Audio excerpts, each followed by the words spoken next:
Ben Avukat Hasan Yılmaz. Gazze ablukası hukuksuzdur. Sumut filosuna müdahale olursa uluslararası hukuka göre savaş suçudur. İsrail'in Gazze'ye uyguladığı kara, hava ve deniz ablukası uluslararası hukuka, insan haklarına açıkça aykırıdır. Bu abluka yalnızca Gazze'deki silahlı unsurları değil, tüm sivil halkı hedef almakta ve yıllardır temel yaşam haklarını ortadan kaldırmaktadır. İşte tam da bu nedenle Sumut filosu gibi barışçıl, sivil ve insani yardım temelli girişimler insanlık onurunu savunmanın bir yoludur. 1949 Cenevre Sözleşmesi'nin 33. maddesi gereği sivil halkın korunması noktasında bir bütün halkı cezalandırmak savaş suçudur. Su, elektrik, ilaç, gıda gibi yaşamsal kaynakların engellenmesi uluslararası insancıl hukuka aykırıdır.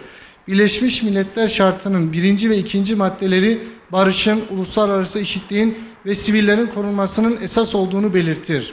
İsrail'in saldırgan politikaları bu hükümlere aykırıdır. Sumut filosu uluslararası sularda seyreden sivil ve barışçıl bir filo olacaktır.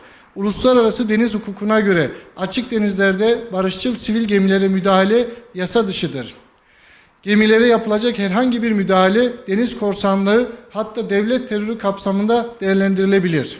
2010 yılında Gazze'ye insani yardım götüren Mavi Marmara gemisi uluslararası sularda saldırıya uğramış 10 vatandaşımız şehit edilmişti. Bu saldırı sonrası açılan davalar İsrail'in sivil yardım konvoylarına yönelik ağır insan hakları ihlalleri işlendiğini tüm dünyaya göstermiştir. Uluslararası Ceza Mahkemesi bu tür olayları savaş suçu kapsamı altına alma yetkisine sahiptir. Eğer Sumut filosuna da benzer bir müdahale olursa bu kez daha güçlü bir uluslararası yargılama süreci başlayabilir. Avukat Hasan Yılmaz olarak sadece hukukçu kimliğimle değil, aynı zamanda bir insan, bir vicdan sahibi ve bir Müslüman olarak sesleniyorum. Filistin halkı yalnız değildir. Zulme karşı sessiz kalmak, suça ortak olmaktır. Kur'an-ı Kerim'de Allahu Teala şöyle buyuruyor: zulmedenlere meyletmeyin, yoksa size de ateş dokunur.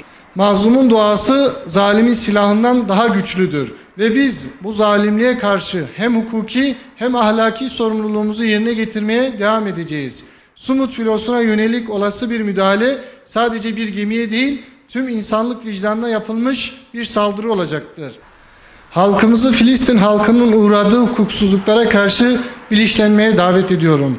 Uluslararası hukuka ve insan haklarına inanan her bireyi Sumut filosuna ve Gazze halkına sahip çıkmaya çağırıyorum. Barolarımızı, sivil toplum kuruluşlarını, gazetecileri ve tüm insan hakları savunucularını bu süreci yakından izlemeye ve destek olmaya davet ediyorum.